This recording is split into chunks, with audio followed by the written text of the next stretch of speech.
warahmatullahi wabarakatuh. Waalaikumsalam warahmatullahi wabarakatuh. Apa kabar warga Kota Malang, Kota Batu dan sekitarnya? Bertemu kembali dengan saya Cindy ya Bu ya, di podcast Pengadilan Negeri Malang Ngobrol Lur yang senantiasa membahas tentang topik-topik menarik seputar hukum dan pengadilan. Kali ini kita ada kedatangan tamu nih. Ibu mungkin bisa disapa dulu warga Kota Malang dan Kota Batu. Silakan Ibu. Terima kasih Mbak Siri. Assalamualaikum warahmatullahi wabarakatuh. Halo, apa kabar warga Kota Malang, Kota Batu dan sekitarnya? Perkenalkan, saya Satyawati Yun Irianti. Saya bekerja di Pengadilan Negeri Malang sebagai hakim. Demikian Mbak Siri. Apa kabar Bu hari ini Bu? Apa sehat? Alhamdulillah sehat. Sudah berapa lama Bu bertugas di Pengadilan Negeri Malang? Ya. Insya Allah 3 Februari nanti saya 1 tahun di PN Malang. Panjang ya Bu ya? Alhamdulillah lancar.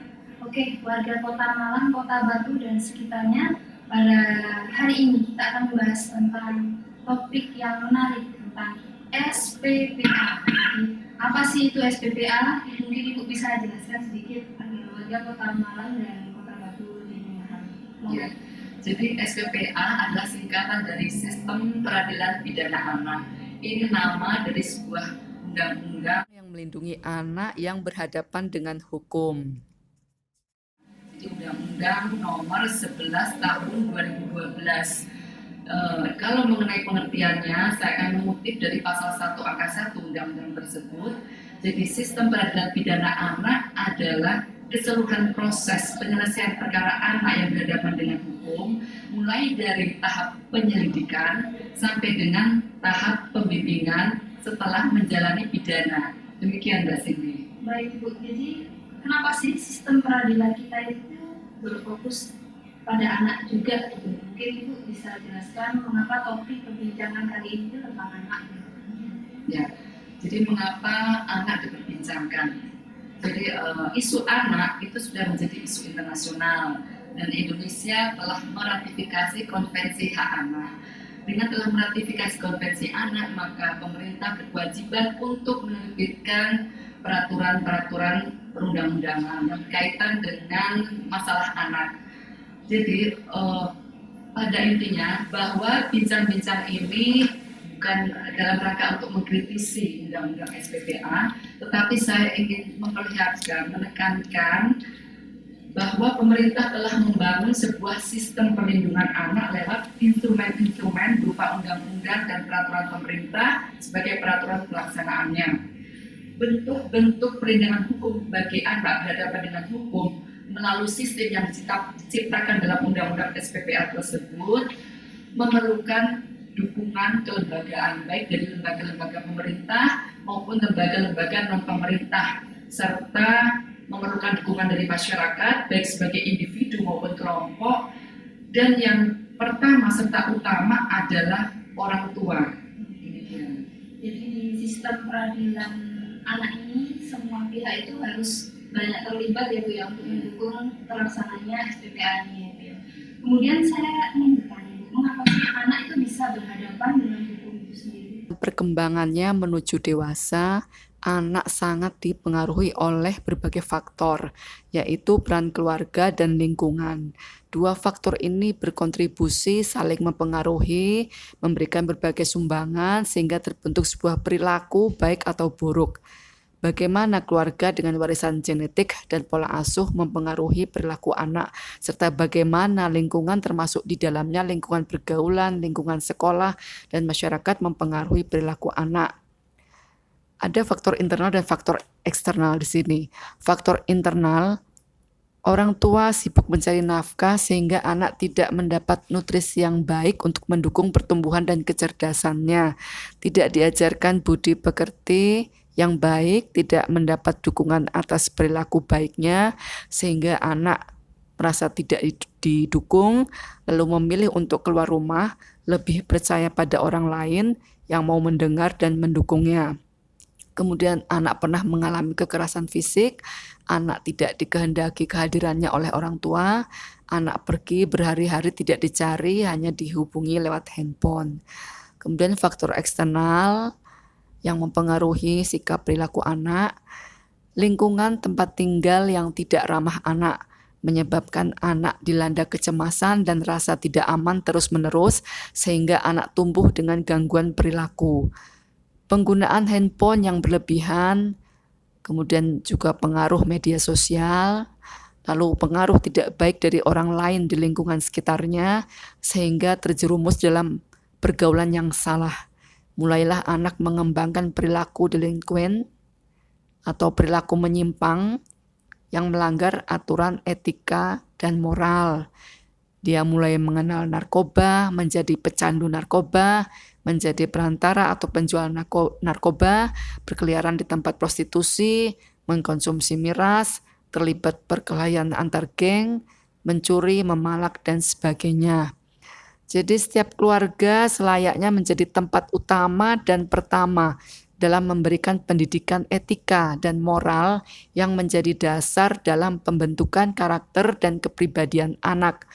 Namun, tidak semua keluarga dapat melaksanakan fungsinya secara optimal, sehingga disinilah perlu dukungan pemerintah daerah dan masyarakat.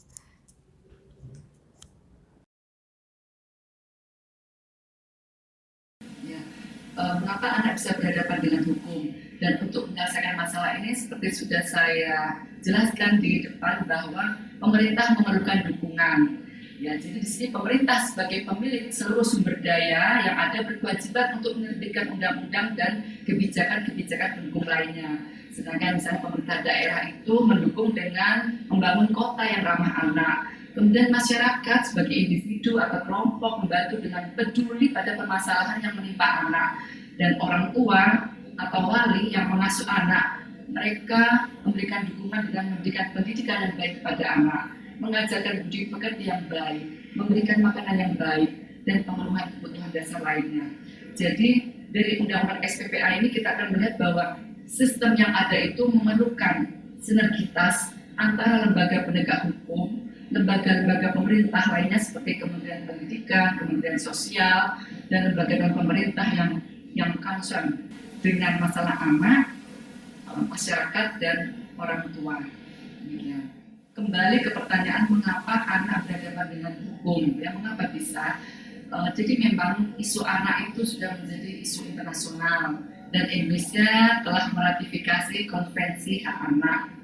Jadi ada baiknya menurut saya, Mbak Cindy, kita melihat sedikit sejarah perjalanan panjang pengakuan hak anak ini hingga hak anak ini mendapat pengakuan internasional. Jadi saya awali ceritanya adalah setelah terjadinya Perang Dunia Pertama tahun 1919, di mana anak menjadi salah satu korban yang paling banyak menderita karena anak menderita kelaparan, anak diserang penyakit. Maka seorang tokoh pendidik Inggris bernama Eglin Tanger kemudian mendirikan lembaga nirlaba yang bernama Save the Children for Fun.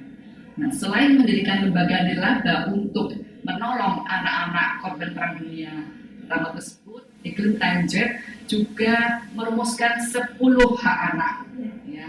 10 hak anak itu yang pertama adalah hak untuk bermain, hak untuk mendapatkan nama sebagai identitas, hak mendapatkan makanan, hak mendapatkan kewarganegaraan sebagai status kebangsaan, hak mendapatkan kesamaan, hak mendapatkan pendidikan, hak mendapatkan perlindungan, hak mendapatkan sarana rekreasi, hak mendapatkan akses kesehatan, dan hak untuk mendapatkan kesempatan berperan serta dalam pembangunan.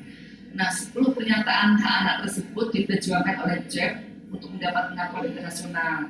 Kemudian pada tahun 1924, Liga Bangsa-Bangsa mengadopsi 10 hak anak tersebut ke dalam sebuah dokumen yang tidak resmi yang dikenal sebagai Deklarasi Jenewa. Nah, itu awalnya.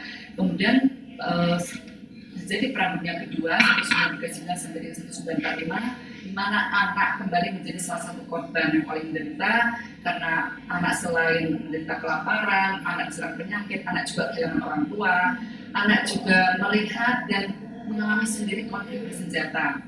Nah, PBB ya, Liga Bangsa-Bangsa sudah berubah menjadi PBB, melihat hal itu lalu pada 10 Desember 1948, kita kenal tanggal itu ya, PBB mendeklarasikan hak asasi manusia di mana hak anak termasuk di dalamnya.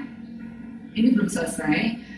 Kemudian pada tahun 1959 kembali PBB mendeklarasikan hak anak tersebut dengan lebih memperjelas hak anak di bidang pendidikan, kemudian hak anak untuk bermain, lingkungan yang mendukung, dan perawatan kesehatan. Masih berlanjut pada tahun 1979 untuk memperingati 20 tahun deklarasi hak anak tersebut, salah satu anggota PBB yaitu Polandia mengusulkan agar deklarasi ini ditingkatkan menjadi dokumen resmi dengan standar internasional dan pengikatan secara yuridis yang disebut sebagai Konvensi Hak Anak. Nah, kemudian dalam perkembangannya pada tahun 1989 rancangan Konvensi Hak Anak yang telah dikembangkan oleh Majelis Umum PBB dengan dibantu oleh UNICEF disahkan secara resmi dan universal pada tanggal 20 November 1989. Kemudian tanggal 20 November akhirnya ditetapkan sebagai Hari Anak Sedunia. Konvensi ini, Mbak Cindy, memuat prinsip-prinsip perlindungan hak anak dalam bidang sosial, ekonomi, politik, sipil, dan budaya. Kemudian sebelum kita merujuk kepada Undang-Undang SPPA, saya ingin menjelaskan bagaimana sikap Indonesia terhadap Konvensi Hak Anak tersebut. Pertama, meratifikasi Konvensi Hak Anak yang dituangkan dalam Keputusan Presiden Nomor 36 Tahun 1990 pada tanggal 25 Agustus 1990. Kemudian yang kedua, mengadopsi Beijing Rules. Beijing Rules adalah mengenai standar minimum peradilan pidana remaja, kemudian Tokyo Rules, Riyadh Rules, dan Havana Rules. Kemudian yang ketiga, pemerintah mengesahkan Undang-Undang Nomor 3 Tahun 1997 tentang Pengadilan Anak.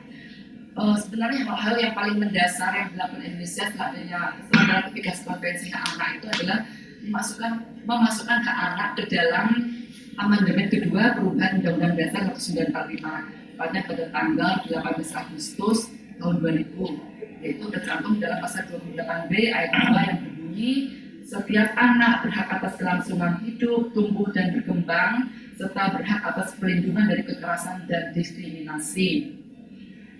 Kemudian Mbak Cindy selain meratifikasi, kemudian mengadopsi beberapa rules, kemudian mengesahkan Undang-Undang Nomor 3 Tahun 1997 tentang Pengadilan Anak, pemerintah juga mengesahkan Undang-Undang Nomor 23 Tahun 2002 tentang Perlindungan Anak yang dirubah dengan Undang-Undang Nomor 35 Tahun 2014. Begitu. Nah, sekarang kita merujuk kepada Undang-Undang Nomor 11 Tahun 2012 tentang SPPA. Jadi di sini saya ingin melihat bahwa pemerintah terus berusaha untuk menyempurnakan bentuk-bentuk perlindungan terhadap anak. Jadi untuk lebih melihat ada baiknya kita membandingkan antara Undang-Undang Nomor 3 Tahun 97 yang sudah tidak berlaku lagi dengan Undang-Undang sekarang ini, yaitu Undang-Undang Nomor 11 Tahun 2012. Mengapa Undang-Undang Nomor 3 Tahun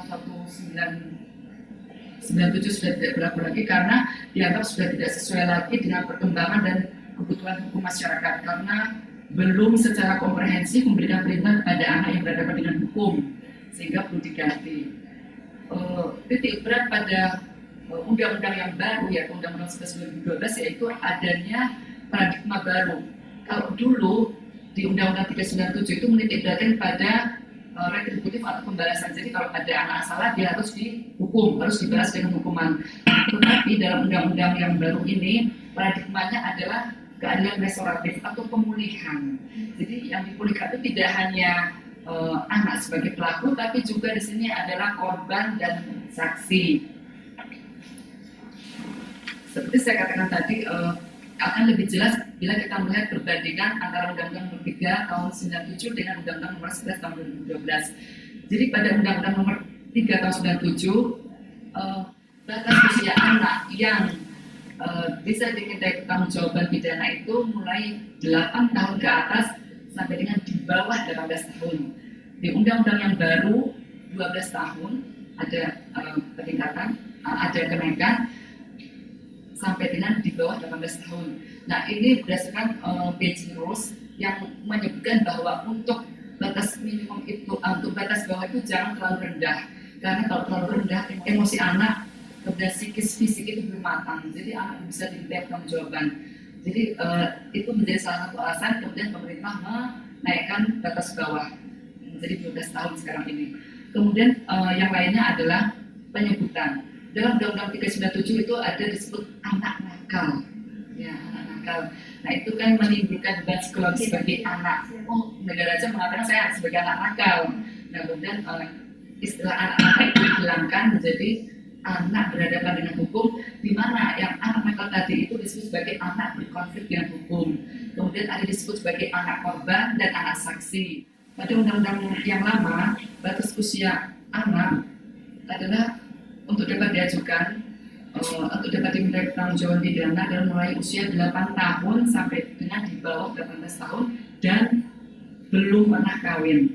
Nah, sedangkan di undang-undang yang baru batas usia mulai 12 tahun sampai dengan di bawah 18 tahun. Nah, kita harus pahami ini benar karena apa yang terjadi kalau tidak ada kesepahaman antara penegak hukum. Karena kita lihat di slide ini adalah pengambilan data oleh Badilum pada tahun 2019. 2019 itu berarti undang-undang 1112 sudah berlaku.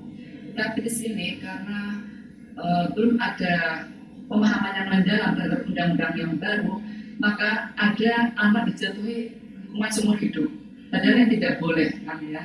Jadi kalau ada ancaman mati atau ancaman seumur hidup, maka maksimal pidana yang dapat dijatuhkan kepada anak adalah 10 tahun. Nah, mengapa ini bisa muncul? Karena anak itu sudah menikah. Jadi dianggap yang sudah menikah itu sudah dewasa. Jadi mungkin undang-undang yang baru itu belum bersosialisasikan dengan baik. Jadi masih memakai undang-undang yang lama. Memang undang-undang yang lama menyatakan bahwa yang namanya anak itu 8 tahun sampai dengan di bawah 18 tahun dan belum pernah kawin. Jadi saya ingin menjelaskan betapa pentingnya untuk memahami umur anak, batas usia anak yang bisa diminta pertanggungjawaban pidana. Kemudian hal lain yang ingin saya bandingkan Mbak Cindy mengenai pidana yang dapat dijatuhkan kepada anak di undang-undang yang lama dengan undang-undang yang baru. Jadi urut-urutannya di pasal 23 pada undang-undang lama, pidana yang dapat dijatuhkan kepada anak ialah pidana pokok dan pidana tambahan. Pidana pokok terdiri dari A. Pidana penjara, B. Pidana kurungan, C. Pidana denda, atau D. Pidana pengawasan. Sedangkan dalam undang-undang yang baru pasal 71, pidana pokok anak terdiri atas A. Pidana peringatan, B. Pidana dengan syarat, pembinaan di luar lembaga, pelayanan masyarakat atau pengawasan, C. Pelatihan kerja, D. Pembinaan dalam lembaga, dan E. Penjara. Nah, saya ingin memperlihatkan dari urut-urutan ini terlihat bahwa undang-undang yang baru itu berusaha untuk menjauhkan anak dari pidana perampasan kemerdekaan. Jadi penjara diletakkan di bawah. Kalau undang-undang yang lama, pidana penjara itu diletakkan di atas. Nah, itu maknanya, makna pengurutan pidana ini. Dan ini saya bandingkan adalah pada pasal 56 Undang-Undang Lama. Di situ dinyatakan bahwa sebelum sidang dibuka, hakim memerintahkan agar pembimbing kemasyarakatan menyampaikan laporan hasil penelitian kemasyarakatan mengenai anak yang bersangkutan. Di Undang-Undang yang baru, pasal 57 ayat 1, setelah surat dakwaan dibacakan, hakim memerintahkan pembimbing kemasyarakatan membacakan laporan hasil penelitian kemasyarakatan. Maknanya apa di sini? Jadi kalau sidang belum dibuka, apa yang dilakukan oleh pembimbing kemasyarakatan itu tidak termuat dalam berita acara. Nah, di undang-undang yang baru di sini menekankan bahwa peran pembimbing kemasyarakatan itu penting, sehingga hasil litmasnya, hasil penelitian kemasyarakatan itu dibacakan setelah sidang dibuka. Tapi ini Mbak Cindy, di undang-undang itu juga dinyatakan bahwa undang-undang yang baru disebutkan apabila hasil litmas itu akan mempengaruhi psikologis anak, maka anak itu ketika pembacaan pasti dikeluarkan dulu dari ruang sidang. Karena apa?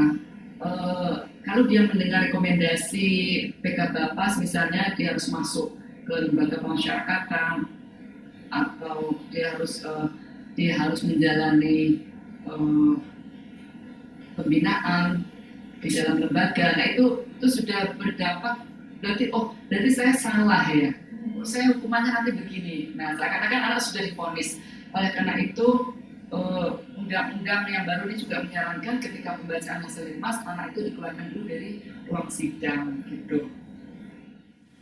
Kemudian di undang-undang yang lama menyebutkan bahwa di pasal 59 ayat 2, putusan hakim itu wajib mempertimbangkan laporan penelitian kemasyarakatan dari pembimbing kemasyarakatan.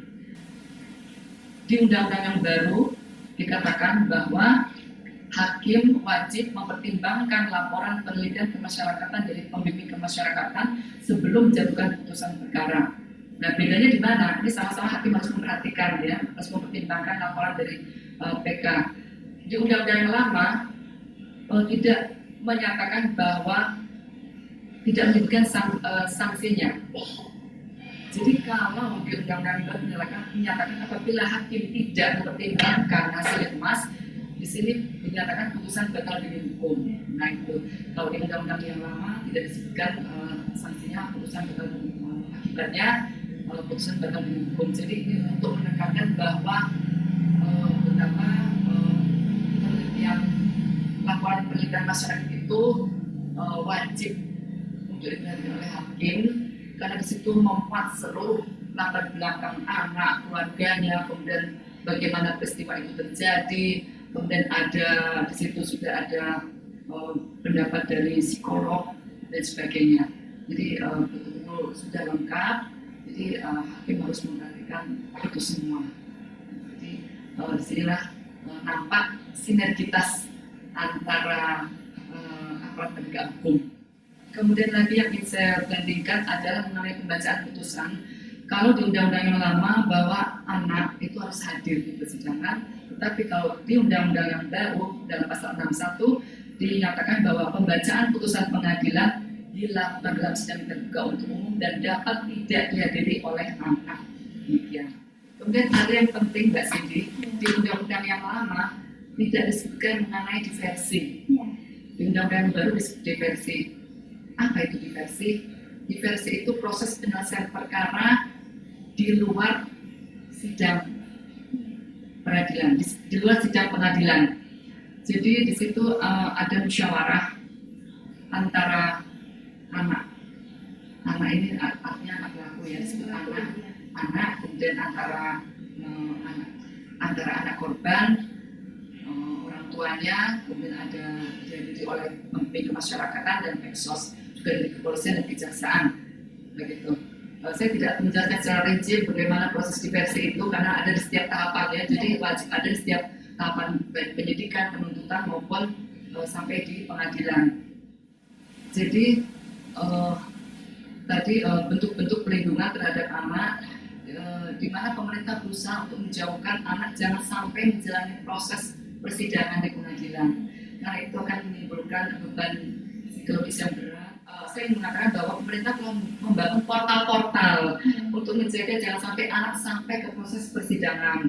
Kalau akhirnya sampai di proses persidangan, itu pun masih ada portal lagi mengenai batas usia, di mana anak bisa dikenai tindakan, tidak dapat dikenai pemidanaan seperti penjara dan sebagainya. Tindakan itu maksudnya diberikan kepada orang tua atau menjalani latihan kerja dan sebagainya. Kemudian batas usia anak yang boleh ditahan.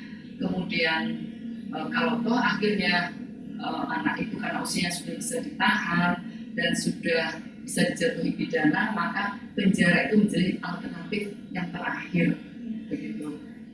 Demikian Mbak Cindy.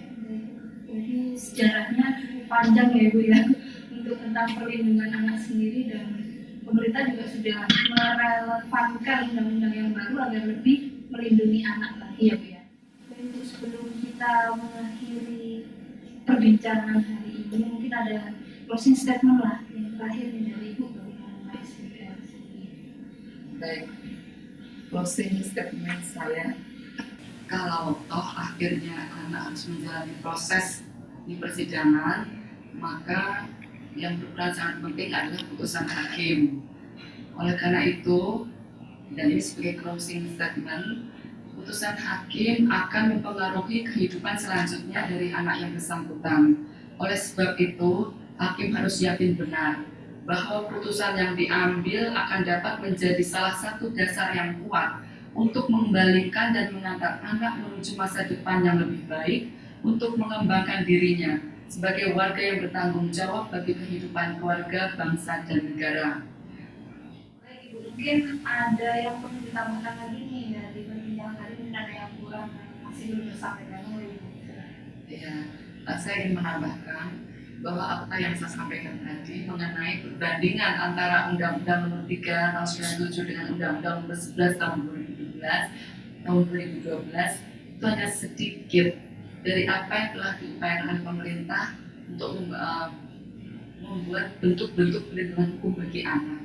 Jadi tadi yang saya sampaikan adalah mengenai batas umur anak, kemudian mengenai urutan pemidanaan, lalu diversi. Itu hanya sebagian kecil dari bentuk-bentuk perlindungan hukum yang telah diupayakan oleh pemerintah. Baik Bu, terima kasih sudah meluangkan waktunya untuk bincang-bincang, jadi kita semua bisa tahu nih apa itu SPPA Bu ya.